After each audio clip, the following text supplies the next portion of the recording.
Hey everyone, Nam here again, doing another miscarriage of justice video. This one will be the case of Joe Arridy, I think is how you pronounce his name. I apologize if I butchered that.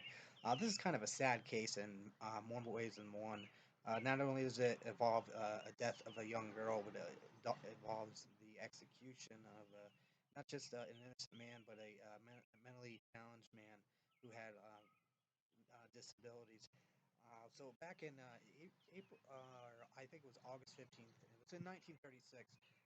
This young woman was butchered to death by a hatchet and then left in a, I believe, in a train railroad yard type of thing setting.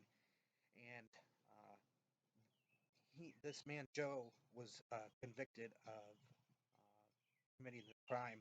And ultimately, though, it was found out that a man named David Alliger had committed the crime, but he had concocted a story where he went in and waited for the backstory to this David guy was that he was the one that actually had committed the crime because he worked for that girl's father, and the father had fired him, so he was seeking retribution more or less, and he tied somehow got Joe Arridy to, go along with the story that he was there watching the murder take place and then actually raped her.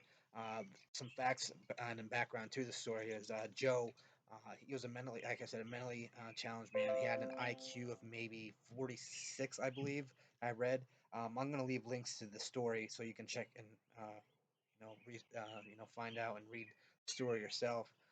But the police coerced him into making a confession. He didn't. Obviously, the legal system wasn't there to protect people like that. In particular, for people like that who this guy probably, you know, not. I mean, pushing aside of knowing what's right and wrong, but this guy, um, I don't think he had, any it's the competence to maybe pull something like that off. And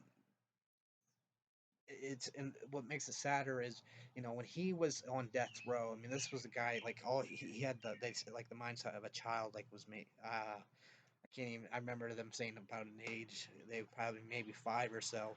I mean, that's how mentally slow he was, and he would play with actual trains. And some of the prisoners who even thought, I believe, they thought he was innocent, would give him trains to play with, and it was just like a little kid. He just kept himself entertained all day.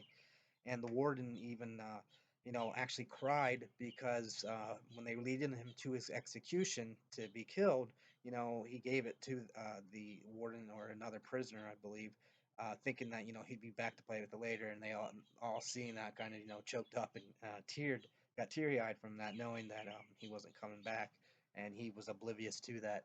But he was taken advantage of, and the system did not help him, and it was a miscarriage of justice. It wasn't until 2011 that he got exonerated, and his name was, finally made whole, like it should have been.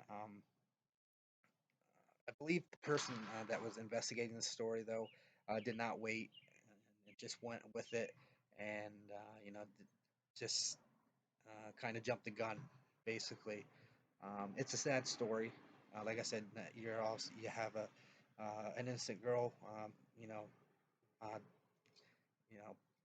chopped to death basically by a hatchet, and then an innocent man who with mental disabilities taken advantage of and coerced into making a confession, and he ultimately which led him to being uh, led into his led to his own death by execution.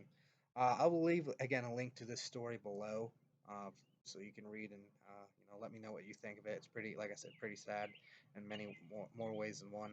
But with that said, as always, I'm Nam, and always use your noodle.